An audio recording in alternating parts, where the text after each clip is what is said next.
Hey. That's how people. All right. happening? There you go. What's up, Fred? What's up, boss? Yeah. Good. It's a pleasure. For sure. All right. Boris, they gonna tell us before you came here, y'all gotta sit up. I ain't gotta sit up. That's right. That's right. Yeah, we ain't gotta sit up because Boris coming in here. You gotta walk though now. Hey, walk like a model. Walk like a model. Yeah. Get out of here with that. That top 50? Yeah. That was in the late 60s. Come on. Hold up, limitless. Take a stomach, got pin in it. I fought the head to witness it. Got my people feeling militant. Way I'm feeling got me up. On the mission got me up. Knowing me, I got the key. Only vision I can trust. Trust, limitless. Take a stomach, got pin in it. I fought the head to witness it. Got my people feeling militant. Man, Boris Kodjoe, welcome to the Pivot. This is Channing Crowder. This is Fred Taylor and Ryan Clark. Right. Pivot fam, thank y'all for pivoting with us. Boris, we're gonna get this out the way early. Oh, what's up? Go ahead, Chan. I wore this shirt for a reason. The Spider-Man shirt? I'm gonna cut the room in half. Because this is me and you if we were neighbors.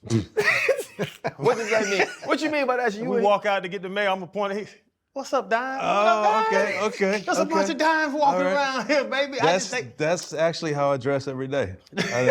So that's right on point. They don't understand the plight of a male dime. I've been trying to explain it to them for years. What is that? What is that? Just the struggle we go through, pulling everywhere. Hey, Red. Hey, Red. It's too much. It's too much for you. Have you gathered that? Because you've been a sex symbol for a long time. What?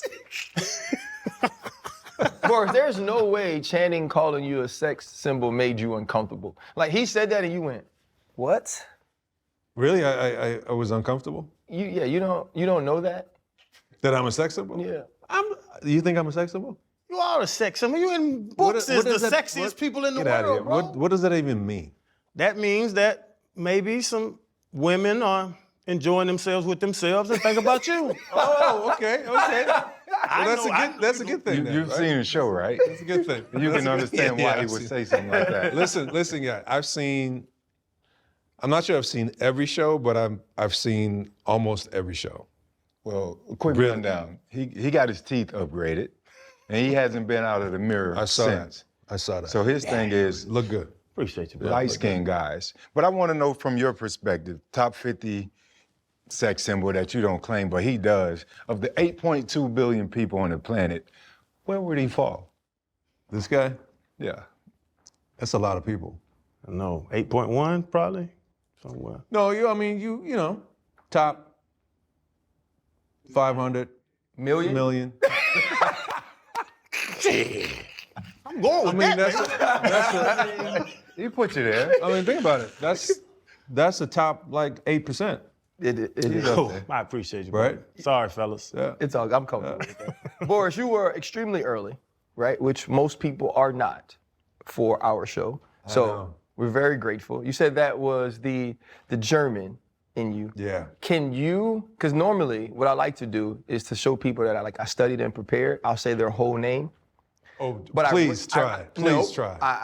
No, you read have it. to. No, I You have read to. it. You got to try it. Say the And name. Come on. once I read it, I just didn't even put all those names in the middle of Boris and Kodjoe, and I was like, I was gonna ask you to say it and explain to me like what that means and where that name comes from. Okay. Well, the whole name is Boris Frederick Cecil Tenate Oforte Kodjoe. That's the whole name.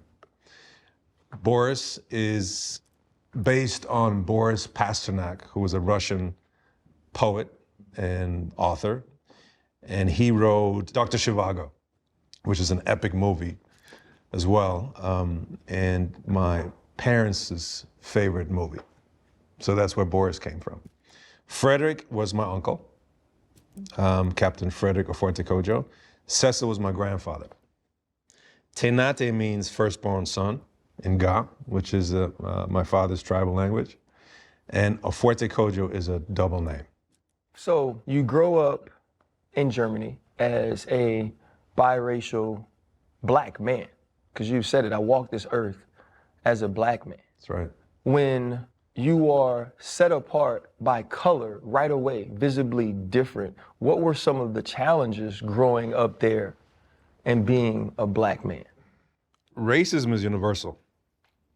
It's everywhere. There's ignorance and misinformation and fear. because that's really where it comes from. So I was faced with racism, with bullies every single day growing up in Germany because I was different. Kids reaching out, grabbing my hair, rubbing your skin to see if it's real.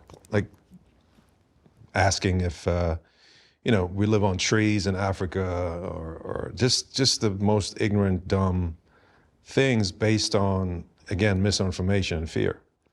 On top of it, my mother's white, my father's from Ghana, but my dad left when I was between 3 and 4 years old.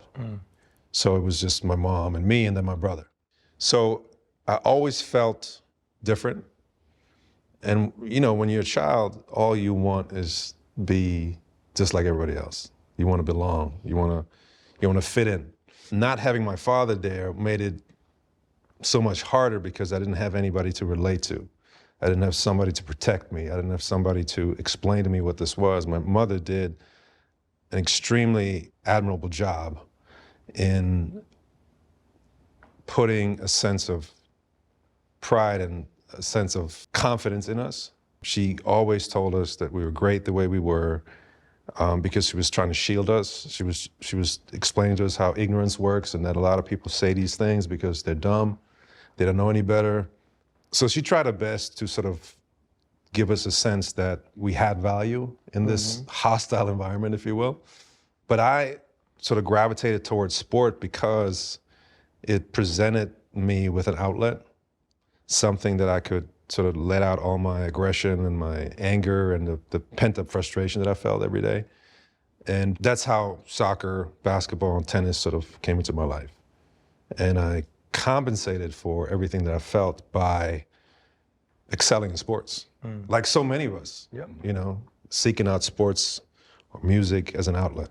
It really shows that it's sort of the same story in different places. A lot of times you feel sort of this separation as what we feel is a Black American male because that feels like such a construct of this country, but we've sat with other people who grew up in different countries and they've told us about this same thing. We sat with Israel Adesanya, who grew up in New Zealand, and he talked about having some of the same struggles, you did, even growing there. Yeah. And you pointed to sports. I mean, I can say football saved my life. Sure. It kept me out the streets, it kept me at home, it kept me around a group of kids that wanted to do and enjoy the same thing. And for you, earning a tennis scholarship to come over here to the States, which eventually led to video with TLC, acting, etc.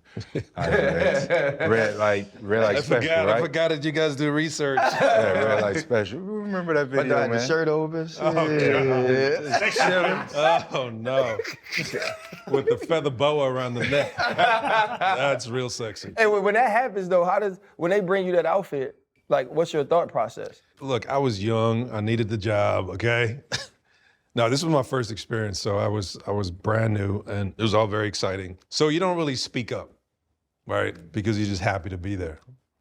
And in retrospect, my kids make fun of me. They always pull it up in the most inopportune situations, and they bring it up and they sort of throw it in my face. But it is what it is. It's one of those things that I like to forget. Right. But thanks for bringing it up. But I was just trying to go to, you get these opportunities presented from tennis, much like football has opened other doors for me. I like to say football saved my life. Would you say tennis is kind of one of those things that? You know what? I appreciate the question. I think tennis gave me life. Okay. Because without tennis, I would not be sitting here right now with you guys. Yeah. It opened so many doors for me. And tennis is a difficult sport.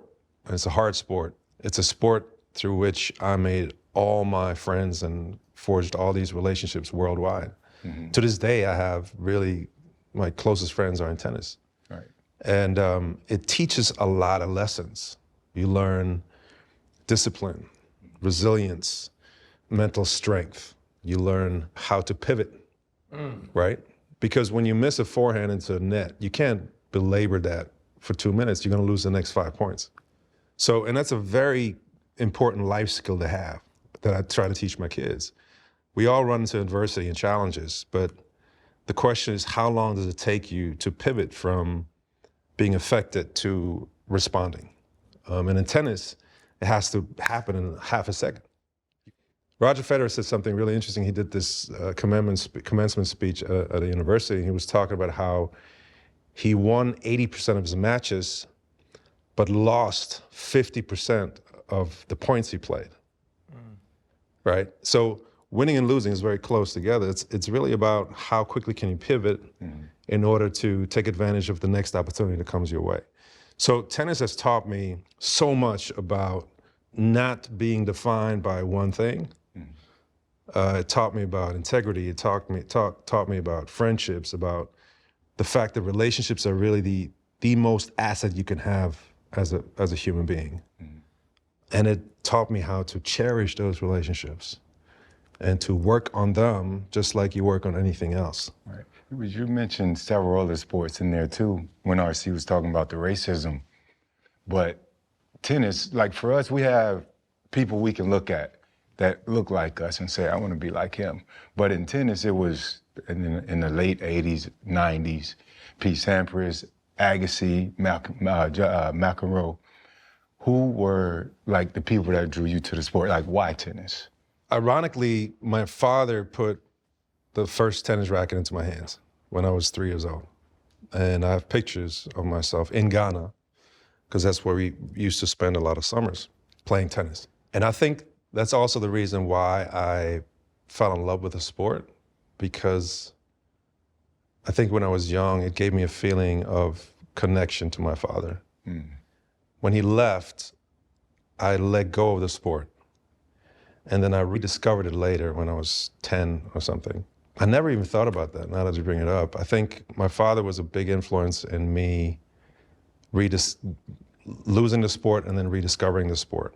I always felt close to him while I was playing. Even later on in life, it was a conversation piece that was easy for us to engage in, even when other conversations were hard. Right. Later on, I had the good fortune of being invited to the south of France to practice at an academy, and I got to train with Yannick Noah. And Yannick Noah was a huge influence on me. I don't even think that he knows that. I'm very good friends with his son, Joachim. I got to train with him, which had a huge impact because it's the first time I saw that I could hang. I was 14.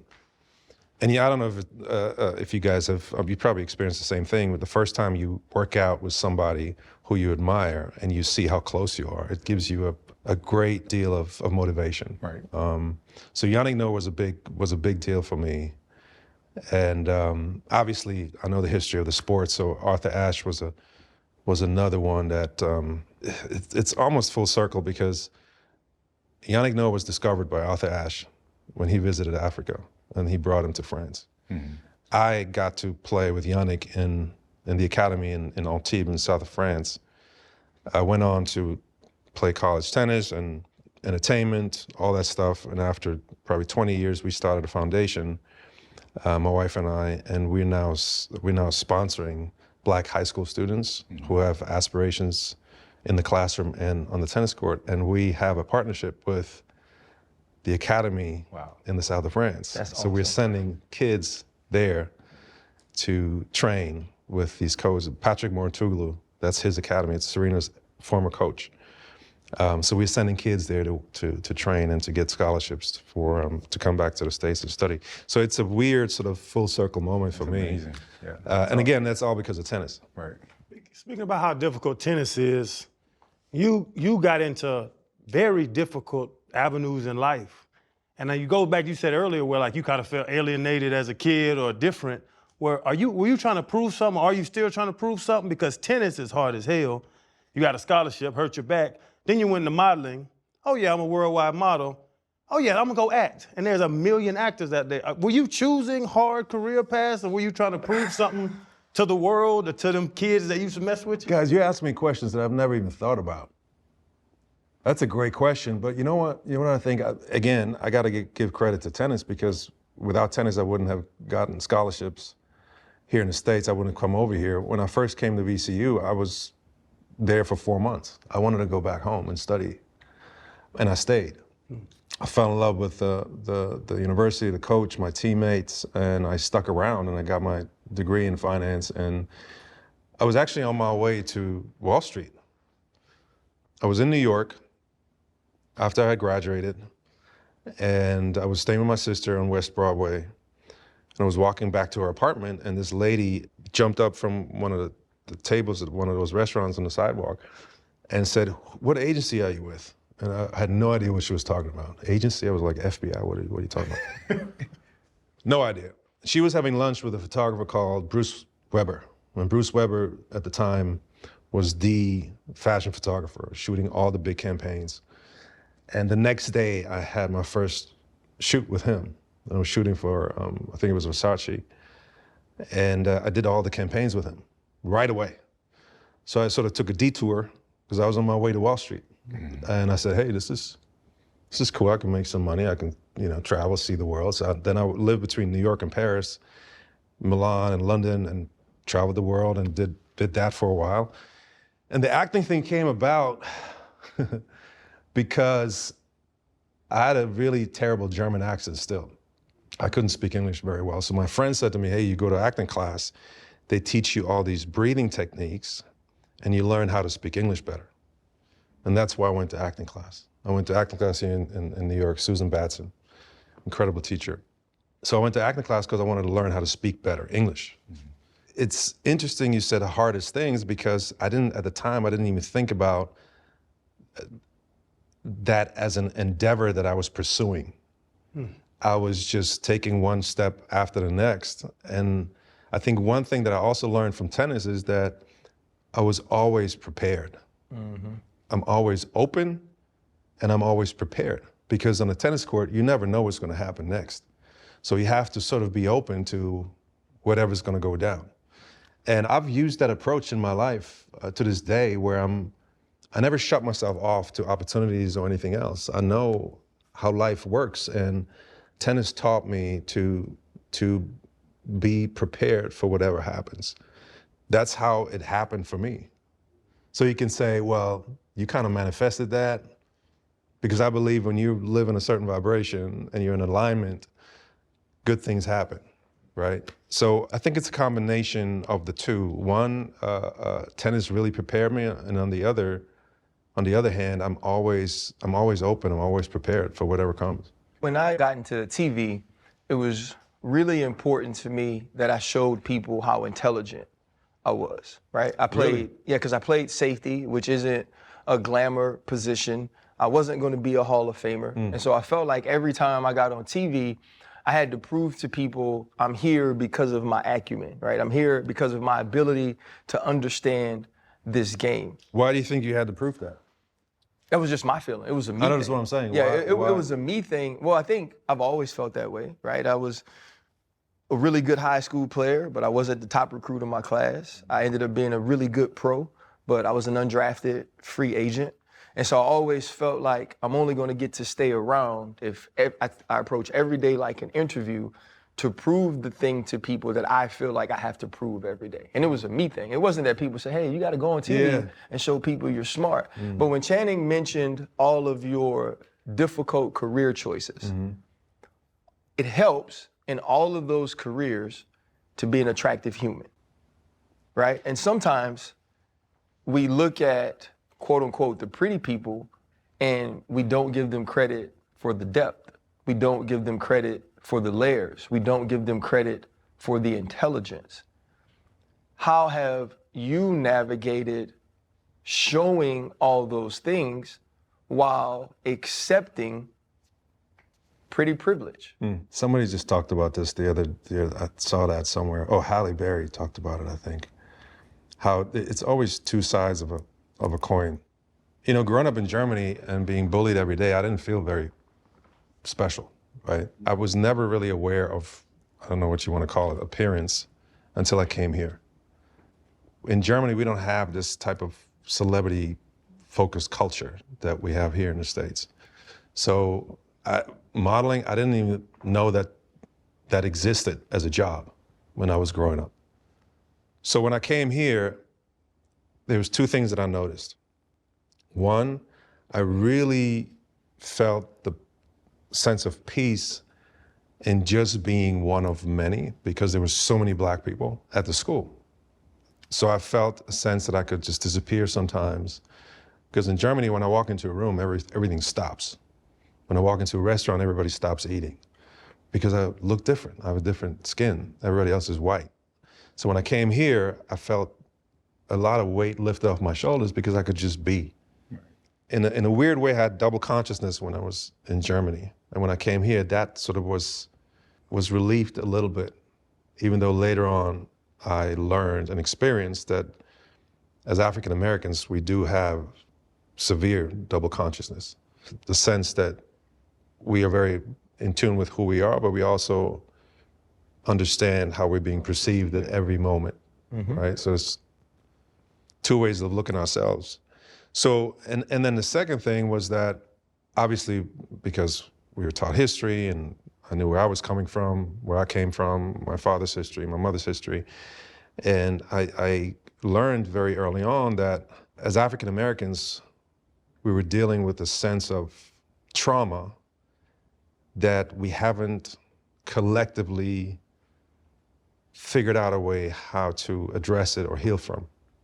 And that a lot of issues we're dealing with collectively and individually here in this country are based on this generational trauma that's been passed from one to the next.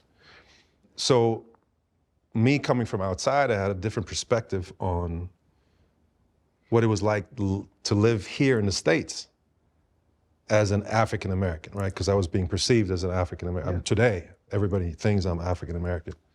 So that was really interesting to me because a lot of the issues that we're dealing with here, and that's why I appreciate you guys so much. I wanted to say that in the beginning, but now that I'm talking about it, what you guys have created here is, it cannot be overstated how important it is for us collectively and individually. That's why I watch every single show, because you have created a safe forum for people, mostly men, Black men, for Black men to be completely vulnerable and open and share what I think is even more important than our success stories, which is our journey, especially as it pertains to challenges and adversity. Thank you. Because with social media and the internet, all we're doing is broadcasting fake ideas of success, triumphs, and accolades. And we never really, and that's all these kids are consuming. So they're getting a false sense of life while they're comparing themselves to something that cannot be possibly attainable for them, right? Because it's not real. And it sort of plummets them further into their own sense of inferiority or depression. And my mother's a psychologist, so it's actually a term that is real now. It's called Facebook depression. And what it means is that these kids are continuously getting more and more depressed about themselves and their lives by watching everything that's going on. So again, you guys have created this forum that is so important for us as Black men to be able to be open and vulnerable. And what's even most important is to help each other. Because that's one thing we don't know how to do. We don't know how to ask for help. I just wanted to commend you on that because I think it's so important. I totally forgot the question though, so it'll be good. Well, I was just saying just how you navigated that space though of, because in talking to you, or even in like time we were on the phone, even in meeting you, when you walked up to me, it wasn't some sort of very surface conversation, right? The first thing you did was you congratulated me and then you appreciated me, which is not something as Black men you feel like you get immediately upon meeting someone that you admire, you know? And there was so much depth in that to me. But there is this outward part of you, that's the first thing people see. The first thing people judge you on. Oh, it must be easy to be 6'4". No, and this is real. Like to be 6'4" and be handsome and be talented and be articulate. Like there is no reason to have depth. There's no reason to truly dive into traumas or adversity or care and be compassionate about other people, right? And so when you don't get that because of those things, like how do you balance not really being overboard to show people, no, I am all of this stuff too that has nothing to do with my appearance? You know, I can't worry about what people think or say. I learned that very early on. I am who I am, and I am comfortable with who I am. And I think sometimes people project things onto me based on their own paradigms and how they feel about themselves. And when people have an issue with me, it's usually because of that. It's not because they have an issue with me. It's because I represent something that they now have to sort of deal with, or the lack thereof they have to deal with themselves. And I always tell my kids, shine your light unapologetically. And if somebody can't handle it, that's their issue, it's not your issue. I had a really crazy experience when I first started in Hollywood. I went to an audition and I walked in the room and I shook everybody's hand and I smiled and I introduced myself. And I did the audition and I left, and the female black producer ran after me and chewed me out, laid into me, like screamed at me. The arrogance I had walking into a room, acting like I owned the place. And all I did was smile and I introduced myself and I shook everybody's hand.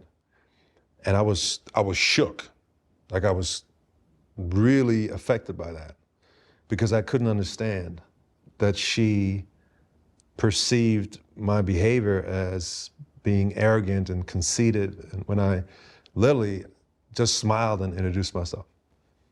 And that moment taught me a lot, right? It taught me about trauma. It taught me about the fact that some people can't handle light, and that I had to focus on myself and not worry about what other people thought.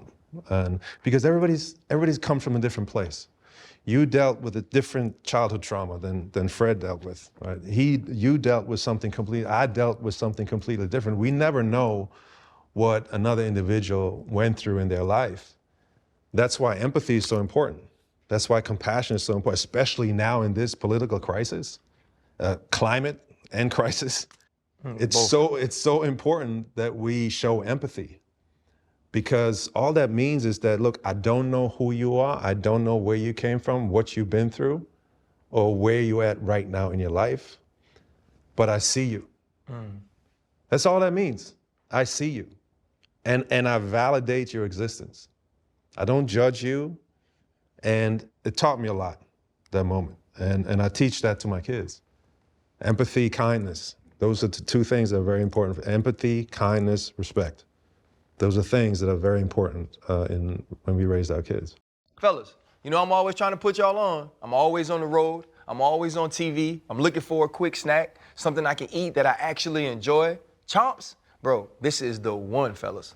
Man, I got my chomps, and you know what I do? I love them, but the kids, they coming from school, going to basketball, going to football, going to baseball. Man, 10 grams of protein, no sugar, so it's good for them, and they get that protein in them. My kids love them, and actually, they get mad at me for stealing them because they taste so good.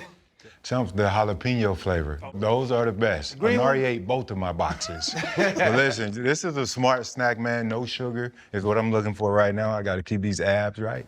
And I'm taking these on a plane with me to London. So don't try to take them. Go to chomps.com/pivot or use code PIVOT for 15% off your new order and free shipping.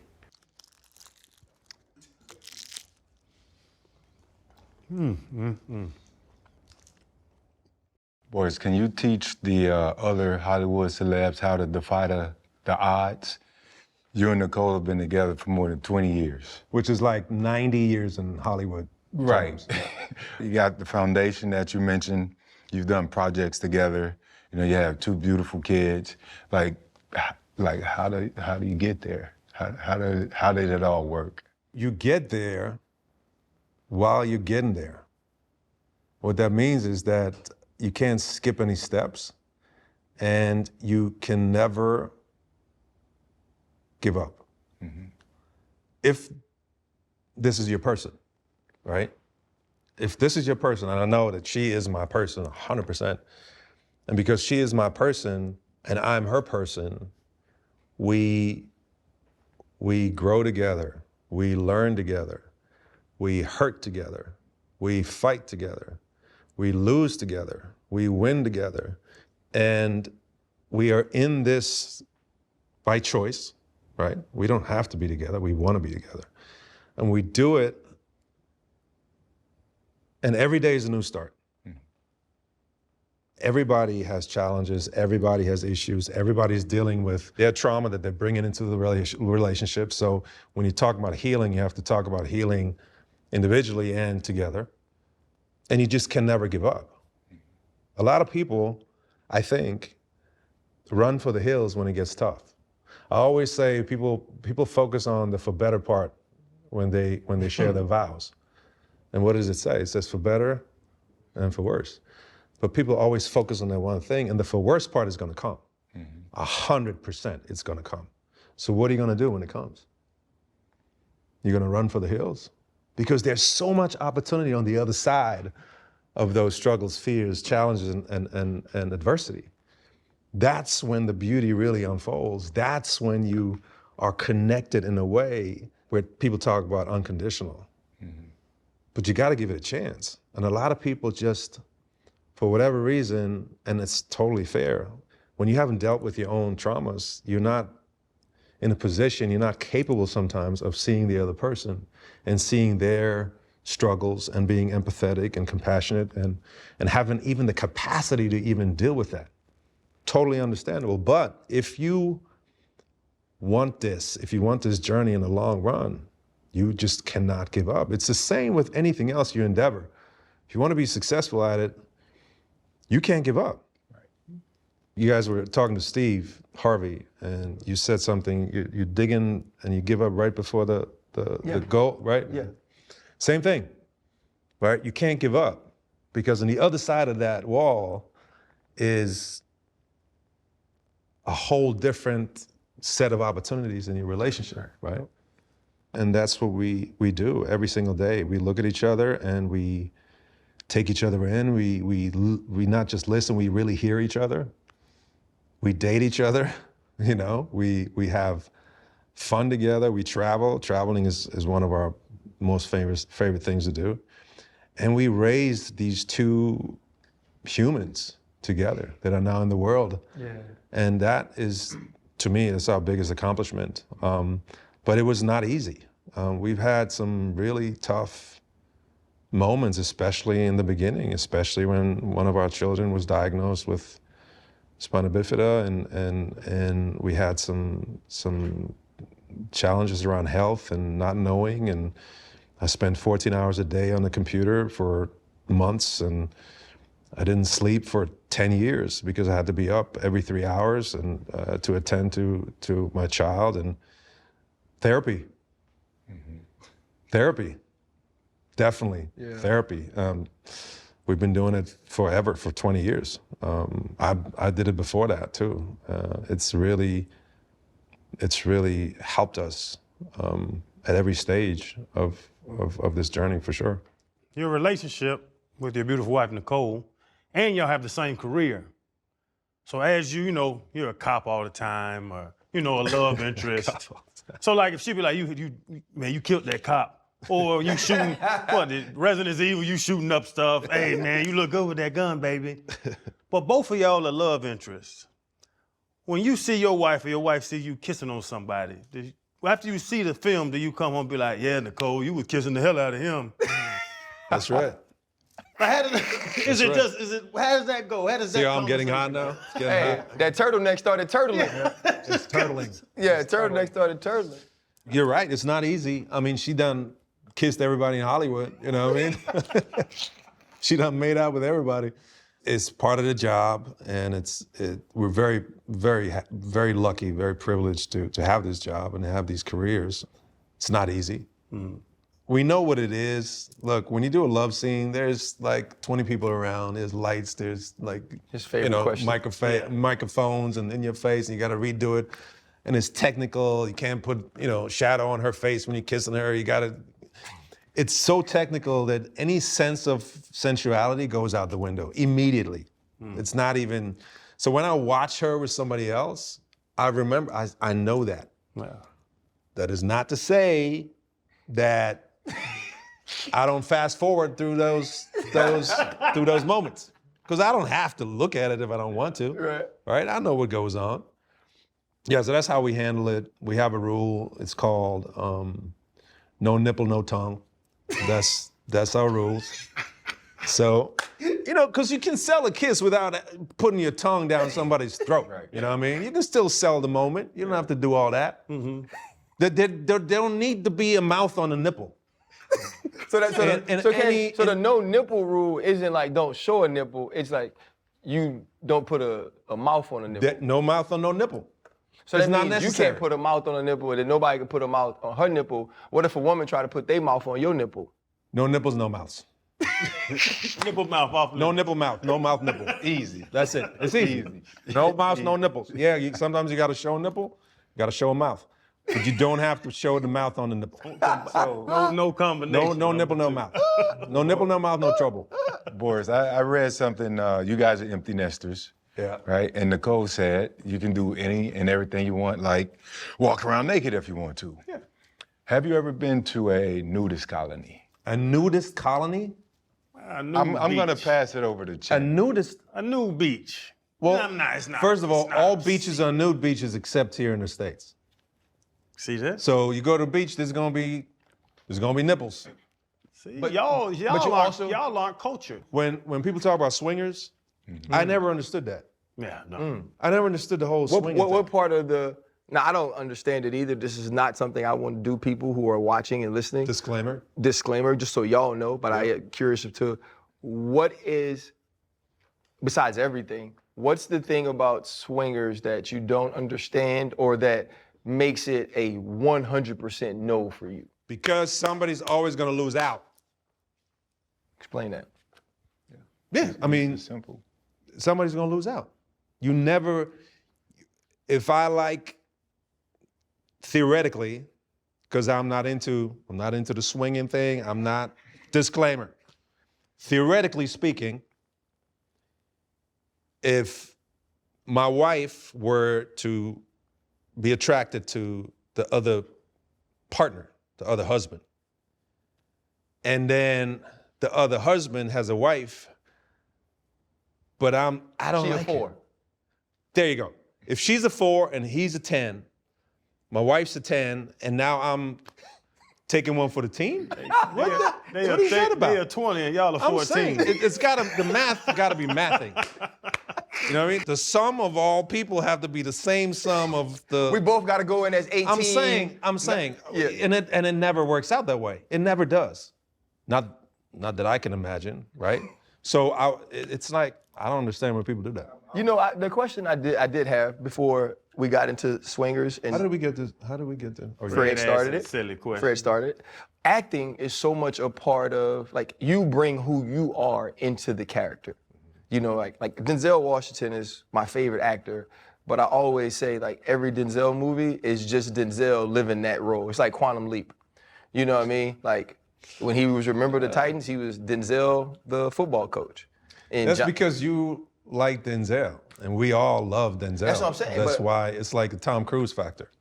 Tom Cruise Right? factor. But what I'm But saying, when he played Malcolm X, he was Malcolm X. I'm saying, I didn't actually, when I see Malcolm X, I always say, that's not the real Malcolm X, because Denzel is Malcolm X to me. here we go. Yeah, I totally agree. Your point exactly. But I was wanted to ask, right, when you were talking about the love scenes, it would almost feel that it's not those scenes because you know that so well, right? You being an actor as well, you understand what's all going on.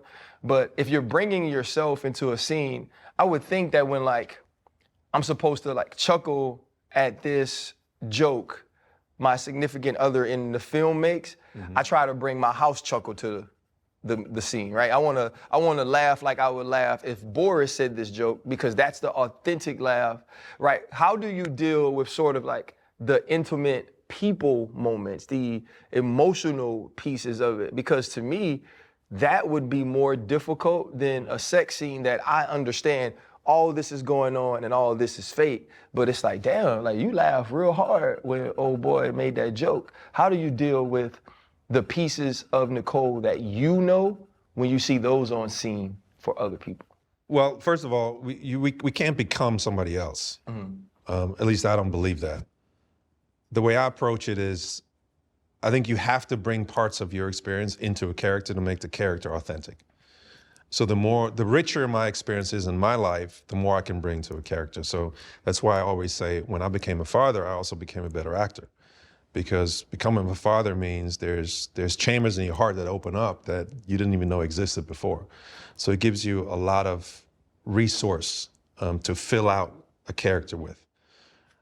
When I watch my wife, I can tell when she's acting and when she's not acting, while she's acting, if that makes any sense, right?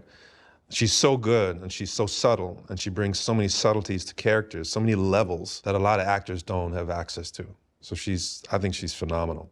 I love watching her because she's so good, she's beautiful, and I can tell when she does things instinctively that are 100% natural and authentic. Like, she's not acting.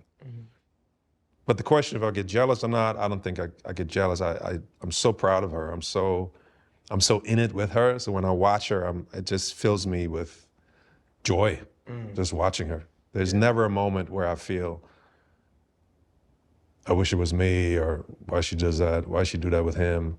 I actually love that she lets people partake in her talent. I mean, she's sharing a gift, right? As actors, whether it's Denzel, we're sharing a gift with people. And we talked about it earlier, we touch people. And sometimes we get to inspire people. When I walk through the airport and I get people who want to take selfies or just say something to me, it's such a humbling experience, because what that means is that something I did touched somebody in a positive way, in a great way. And it's a very fulfilling experience, because they could be throwing tomatoes. You know what I mean? They could be cussing you out. How'd you feel your experience with your father impacted the sort of father you are with your children? Oh, damn, now you're gonna get me emotional. I wrote, when I was in first grade, you know, they tell you to paint a picture of what you want to be when you get old, when you become an adult. Everybody wanted to be firefighters and athletes, and I wrote down, I want to be a father. So that was my goal. I didn't have one present, and I knew what it felt like to be disappointed all the time and to feel abandoned. When my father left, he said to me, take care of your mother and your brother. And when I was 5 years old, and I took that to heart, and it fucked me up for 30 years, because I thought if I do a good job, he'd come back.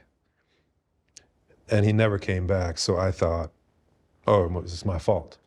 I didn't do a good job. So I carried that with me for a long time. And so all of that had a huge impact on me as a father, because I knew how important it was to be present for my kids at all time. And I wanted them to feel safe. I wanted them to feel loved. I wanted them to feel validated. I wanted them to feel empowered. So it had a huge impact. And thankfully, we got a second chance with my dad when my daughter was born. And we had all these challenges. He was a doctor. My mother had called him when my daughter was born and told him what had happened. And the next day he showed up at my house in LA. Wow. And I hadn't seen him in, I don't even know. So he showed up, and So the last 10 years of his life, he grabbed this opportunity, and he was a great grandfather to my kids, and he was there, and he visited, and we visited him. So I got a second chance to connect and to speak to him, and I'm super grateful. But he had a huge impact on how I feel as a father and what I do as a father. I always say, I want to be the man my kids think I am. Right? Because as a man, as a black man, we have who we are, and we also have who we want to be, right? And who we want to be is usually how our kids see us. So I'm working every day to be the version that they see. It's beautiful, brother. Speaking of that, like, reconnect with your dad and how you want to be a great father, and just as you talk, your morals, your moral compass, your love for everybody, sympathy, empathy, everything you talk about, for the culture, trying to uplift black people and everything that we all try to really do. Does that have anything to do with the roles that you pick? Because I want to say soft, but like you're never a gangster. you know, you're like a policeman or a I gotta be doctor. soft? You know, but I've never seen Boris as a gangster, as a crackhead, as a murderer. Hey, you know, hey, he be the biggest crackhead ever, though. like a thriller. If it's a thriller and we trying to find the killer and you pop out 45 minutes in, I'll be like, damn, Boris, they killed them people. Like you don't have those. I get almost a negative role. I've never seen you in one of them crazy negative roles. You know, Hollywood, they like to box you in. The first couple of roles that I got to play, 25 years ago, I think it sent me in a certain direction. And the casting directors, producers, directors, they wanted to see me in those roles over and over. And at the end, it's my choice, right? Because I can always say no. But there's also only a few roles like those crackheads or whatever, gangsters you talked about, that are being. I don't think I've ever been offered a crackhead. I don't think I've ever been offered, you know what I mean? Yeah, what about like a drug kingpin, a good-looking sit-back, you know? I'd love to. I always love to challenge myself and stretch. But again, we live in a place or in an industry where people, they label you, and then that's the roles you want to play. Mm-hmm. There's only a few actors who get to really, really showcase what they can do. And it's really up to us to change the narrative, right? It's up to us to say, okay, I'm gonna start producing, I'm gonna start directing and writing. And that's really also why I started doing all these other things. Mm-hmm. Because I wanted to take control of my own personal narrative, of my journey. A narrative is an interesting thing because as African Americans and all the work that we're doing in Africa, the reason why we started with Full Circle, what we did during Year of Return in Ghana, the reason we did this event and celebrating the Year of Return was because I wanted to build a bridge between African Americans and the continent. I wanted to combine these hugely powerful entities that we are in the diaspora and on the continent so we can start changing the narrative, that we can start changing perception around the Black experience, to normalize Blackness, not just in one arena, but everywhere. And that's why we brought 250 leaders in business, sports, and entertainment to Accra to celebrate, to visit all the historic sites, to have this very important dialogue between African Americans and people from the continent, because I believe that it's beneficial to us as African Americans to understand that our history didn't start 400 years ago. We're not descendants of slaves, we're descendants of the people who created vast civilizations and kingdoms. And because what it does, we talked about double consciousness earlier, what it does, it informs us with our connection to the source, to our ancestry, to our heritage. And it infuses us with parts of our identity. Again, after having been deprived and after our identities were stolen, our language was stolen, our customs were stolen from us. And I think it's very important that we forge that connection and that we understand where we came from, because only if you understand where we came from do we know where we're going. By the way, I was supposed to inform y'all of this. I have forgotten. The Pivot is going to Africa. We've been invited. He wants us to do. Yeah, he wants us to do a show there. I want you guys to come with us to Ghana in March. I'm signing us up. I'm down. We do the pivot from Ghana. Yeah, I'm definitely down. It's gonna be great. We can do it. We can do it at. We can go to Cape Coast Castle, which is one of the 40 slave castles that are still on the coast of Ghana. I don't know if you guys ever been, but when you walk through these halls and these dungeons, it's such a visceral experience as a black person. Mm-hmm. You feel your ancestors. You feel the pain and the suffering that went on. And you understand immediately what it means to, like you said earlier, walk the world as a black person. And that we don't have a choice but to succeed. Because we come from literal superheroes. To go through all these things that our ancestors went through, to land here and to be here today, it means that, oh, okay, I don't have a choice but to thrive. Because I come from superior genetics, and to be in that place, I don't want to tell you guys too much because you will feel it. Everybody we bring, they have this visceral physical experience when they go through that, and it changes them forever. That's what Leon said. Yeah. Snowfall. Yeah. Leon when he went to Ghana. Mm-hmm. Remember that? Did you just bring up Damson Idris? I mean, best friend Leon. Yeah, it changed him. So we on Franklin Saint and Leon right now.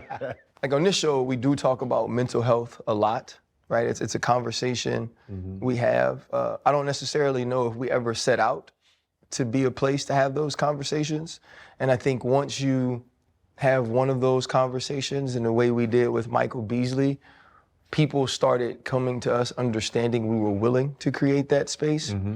We talk about therapy often, and I know this is very personal, and so you can answer this however you like, and if you don't want to, I respect that. What do you think is the biggest thing that therapy helped you unpack? Your singular therapy, individual therapy. I started going to therapy, I think, when I was 12. My mother's a psychologist. She's a therapist. So thankfully she saw the importance of us going to therapy because of the family dynamics and what it caused in us individually. So I went to therapy when I was 12, 13. And then again, intermittently throughout the years, and when we were married, when Nicole and I were married and we were diagnosed, when Sophie was born, the best thing we did was to say, okay, we're going to therapy, because the challenges you face as a parent, when you're faced with these severe health issues, it could break you apart very quickly, because each parent deals with trauma differently. Usually what happens is that the mother and the father, they sort of drift apart as they're processing and dealing with the trauma. And through therapy, we learned how to see each other, and it actually ended up bringing us closer together. For me individually, I learned how to process my relationship with my father, my abandonment, my disappointment, and everything I dealt with that was based in that relationship. My self-worth was directly connected with him not being there, and that I blamed myself. So my self-worth, my self-value was very low. And you tend to compensate for that in other ways. Some people choose drugs, and I had to make sure that I am completely aware and recognize that in me so that I can then learn to heal and step into my full self. So that was the biggest impact that therapy had. For me, I became the man that I am today because I learned to face all of those dark corners. And I'm continuously checking in with myself, right? I think it's very important. It's just like when people go to the dentist. If you don't go to the dentist for 5 years, there's gonna be some plaque, right? And it's the same, for me, it's the same with therapy. Or with a forum like this, because a forum like this can also double as therapy, because Black men deal with a lot. We have a lot on our shoulders in our communities. There's a lot of weight, there's a lot of resentment, frustration. We've been subjected to so much systemic bullshit. We're not like animals who have an instinct that helps them load shed. When an antelope runs away from a lion and it gets away, I don't know if you ever saw that, but the antelope will shake violently for 30 seconds. And that's the animal getting rid of trauma. And then they just move along like nothing happened. We don't do that as human beings. Our trauma is compounded in us over years and years and years and years and years. Some of us go and we find sports as an outlet, but a lot of people, a lot of Black men sit there in their trauma for decades, right? So these kind of forums are very important.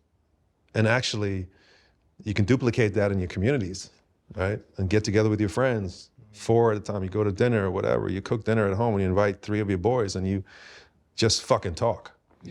That helps because we find alliances in each other and we also find comfort and support just by saying, hey, I need help. Can you help me with this? I need to talk about this. So again, I want to applaud you guys because you really started this.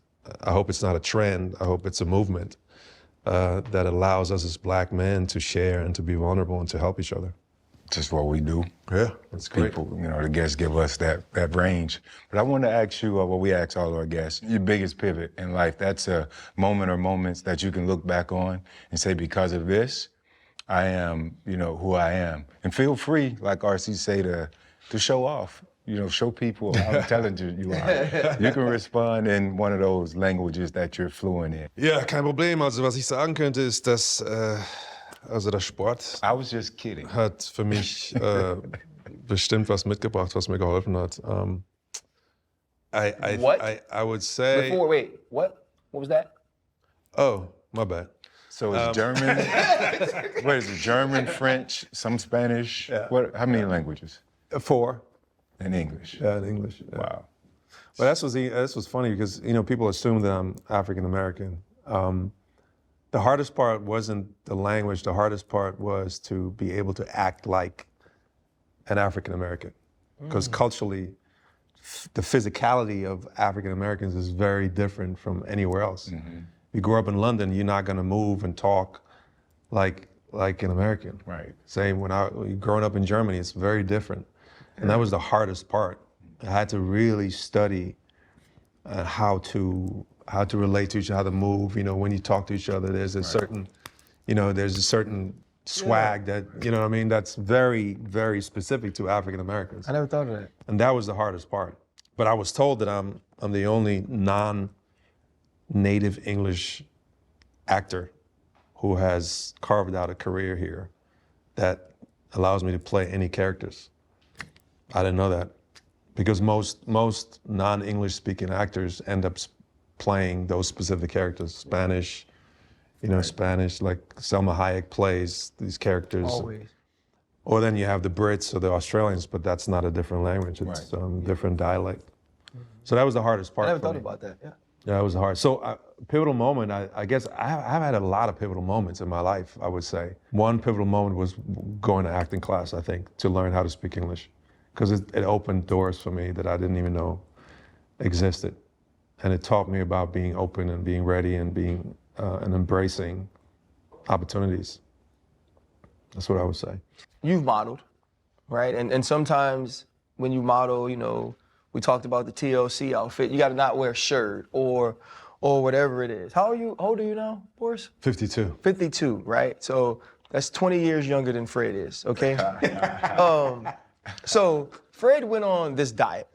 He's been doing extremely well where he's working out, he stopped drinking, he doesn't eat carbs, all of these things. And you know, and so what I did was like, I looked on your social media, right? Because you and Fred are about the same age. And I was like, I wonder if when Boris works out, does he like post pictures on his story like flexing?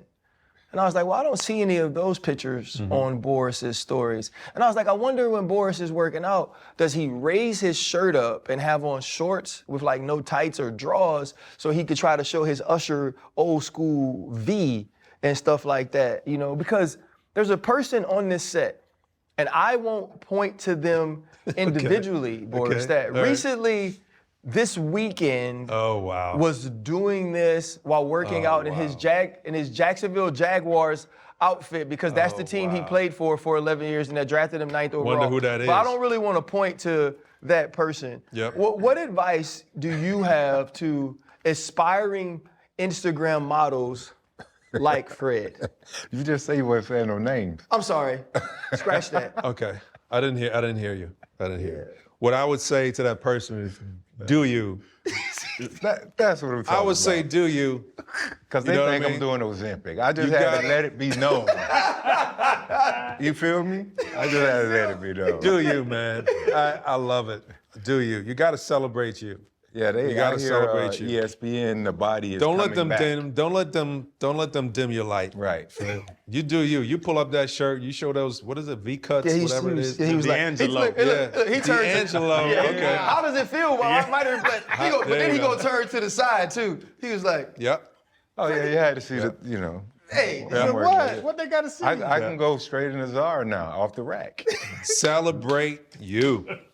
I enjoyed seeing you on Real Husbands of Hollywood because I felt like it was fun and it was a different side of you. And you look at like the other people on there, like they're all like, that's who they are. And they get to show that often in the people that they portray or the way that they do their music or whatever it is. You didn't often get to do that.